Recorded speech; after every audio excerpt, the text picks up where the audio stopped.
반갑습니다. 반갑습니다.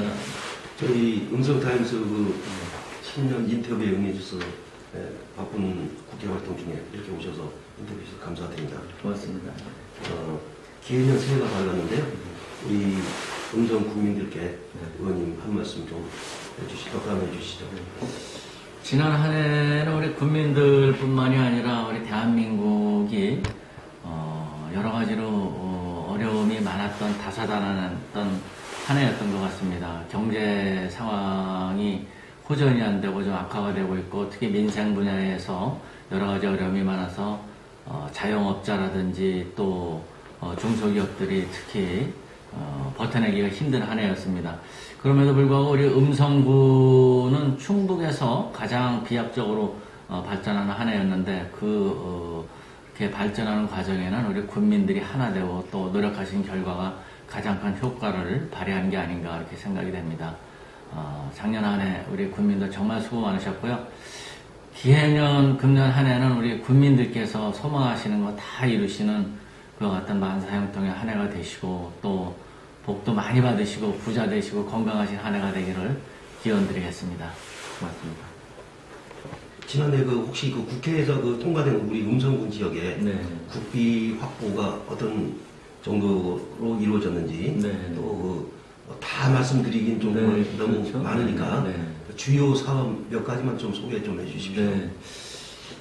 우리 우선 중부 3군의 전체 국비가 한 4,100억 정도인데요. 그 중에 가장 많은 부분이 음성군의 국비 예산입니다. 이제 큰 과정을 보면은 지금 계속 사업이지만 우리 충청 중부 내륙선 철도 개선 사업이 이제 지속적으로 지금 예산이 배정이 돼서 금년에 아마 1차 구간이 개통이 되지 않을까 이렇게 되는데, 이천 능정간 철도 중에 이제 우리 감곡역을 통과하는 예산이 가장 컸고요.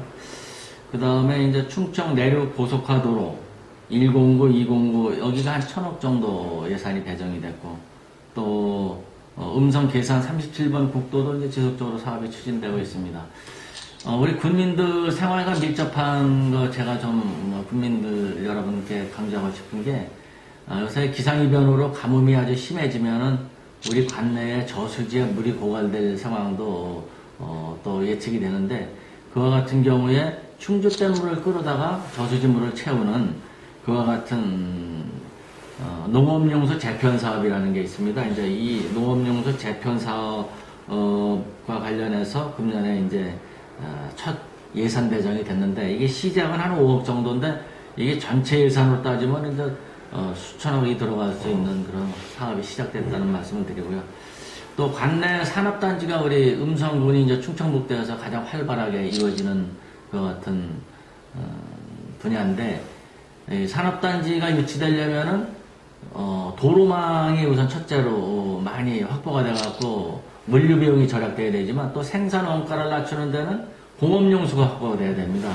이와 같은 공업용수도 지금은 어떻게 보면은 지하수를 파서 쓰고 이러다 보니까 비용이 많이 드는데, 이거 역시 산업단지의 충주댐물을 이제 끌어다가 공급하는 사업이 이제 재작년부터 이제 예산에 확정이 되고 편성이 됐는데, 이것이 금년도에 119억이 이제 배정이 돼서 계속 발로 사업이 시작되고 있고, 또 중요한 거는 우리 농촌 농업 발전을 위해서 필요한 것 같은 창조마을이라든지 또 기초생활 거점 육성 사업, 이게 쉽게 과거에는 농촌 중심지 사업이라는 건데, 이것이 생급 지역에 이제 처음으로 시작이 돼서 금년부터 시작이 되고 있고, 또 진천 쪽에도 입장하고 백곡하고 연결하는 엽돈제 터널이라는 거 한 5.2km짜리인데요.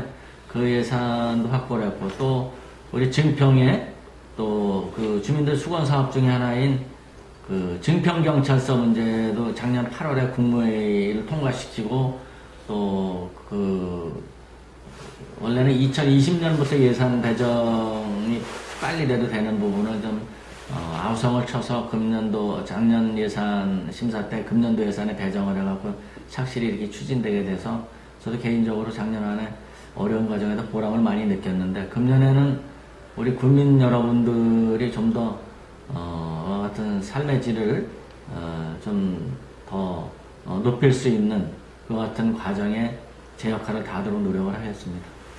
국회 농림축산식품 해양수산위원회 상임을 바꾸셨지 않습니까? 바꾸게 된 그 계기가 어떻습니까?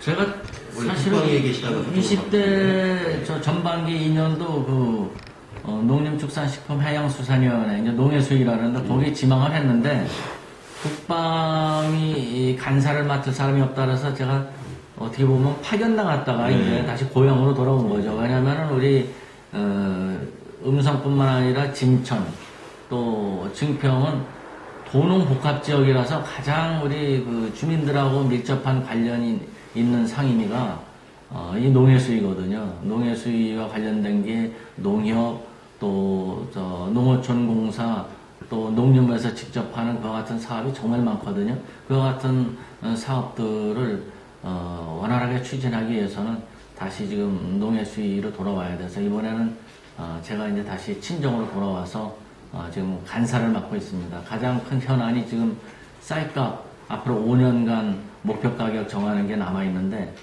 그것도 지금 적어도 80kg들이 한 가마에 22만 원 이상 정부에서 올려라 이렇게 요구하고 있는데 정부에서는 지금 19만 6천 원에서 요지부동으로 있어서 하여간 제가 관찰하려고 노력 중에 있습니다. 바로는 여러 가지 법안을 이제 개정안도 발의하시고 제정안 발의하시고 그러셨는데 이 중에 주민들이 많이 관심을 갖는 그 법안이요. 이 비료관리법 개정안이라는 게 있습니다.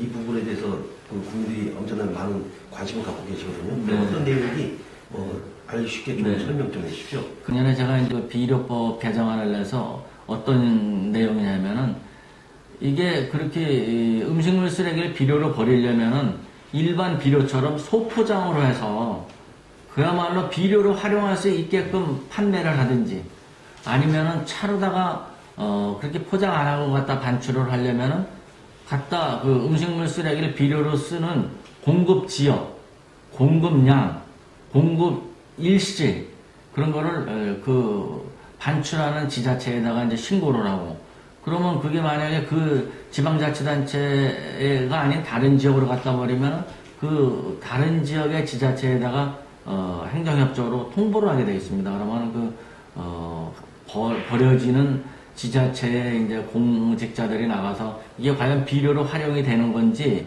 투기량이 갖다 사용하는 비료가 맞는지 확인을 해갖고 그것이 위반될 때는 행정제재를 가하고 또 형사고발을 해서 징역형까지 처벌할 수 있는 이와 같은 법안이거든요. 지금 소방복합치유센터가 어느 정도까지 지금 진행되고 있는지 좀 중간 좀 보고를 좀 해주시죠. 복합치유센터라는 거는 그와 같은 경우에 성조 여건을 개설한다 아주 큰 의미가 있다고 생각을 합니다. 우리 혁신도시에 말하자면 문화시설, 스포츠시설 또 병원 같은 복지시설이 갖춰지지 않으면 주민들이 거기서 살아가는데 힘드니까 이 종합병원 유치하는데 2017년부터 제가 이제 우리 군하고 협조를 해서 추진을 하다가 작년에 그와 같이 유치 확정된 거는 이제 잘 아실 겁니다.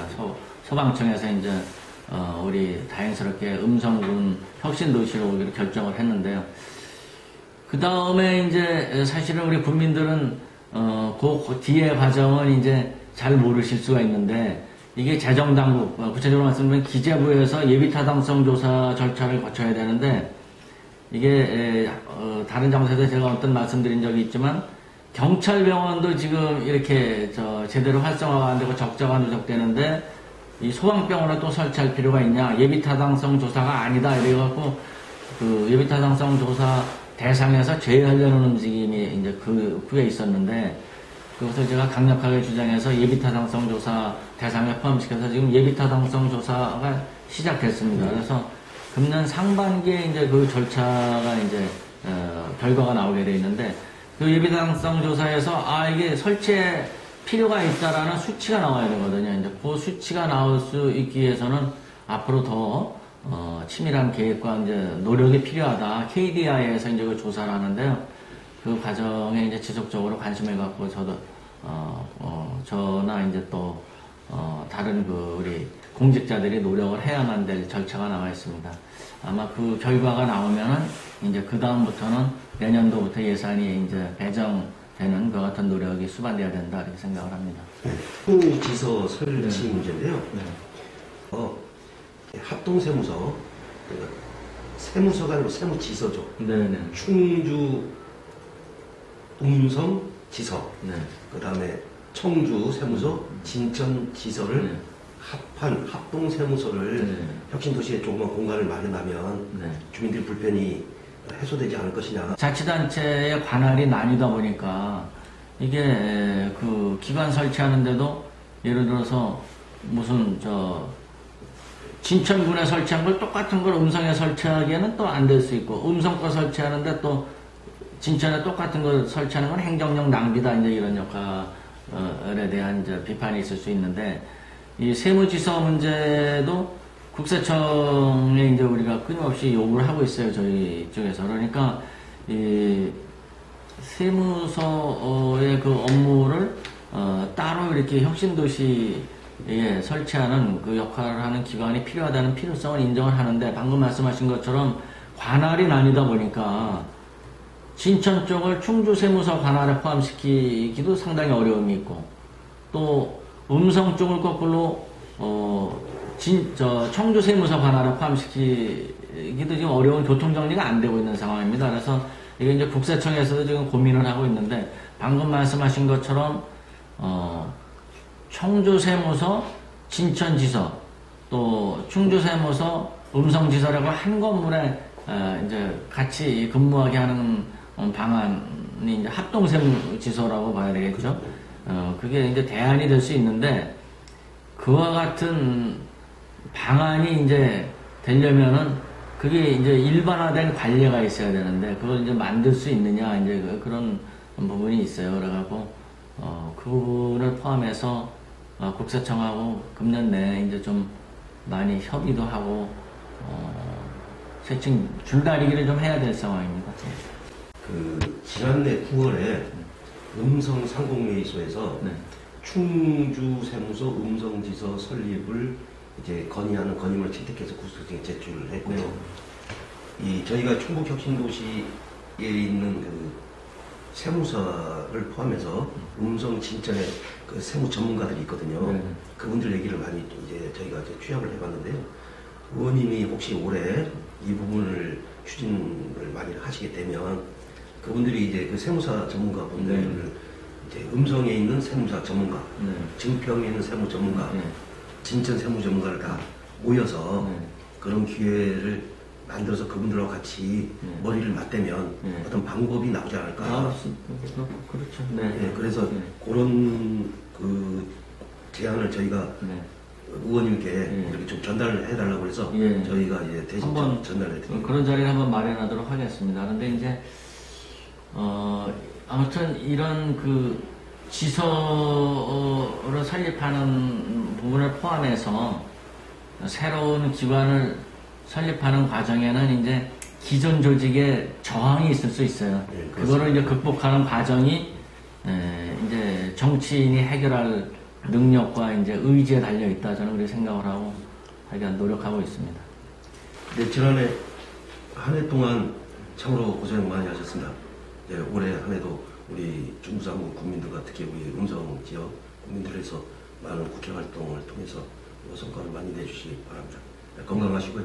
앞으로 좋은 국회 활동 부탁드리겠습니다. 네, 고맙습니다.